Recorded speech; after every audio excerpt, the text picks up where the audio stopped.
القضية الفلسطينية وهي جوهر الصراع هم قالوه في بغداد وبيقولوه من وراء الحجرات.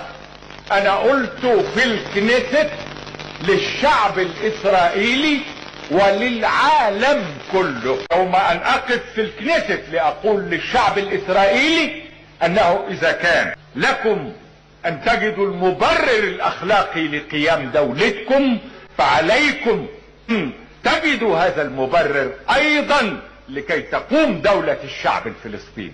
صحيح كما قال مونروفي انه مصر تتحدث عن الفلسطينيين وتأخذ مسؤولية القضية الفلسطينية وحدها بدون حضور الفلسطينيين؟ ابدا، كذب.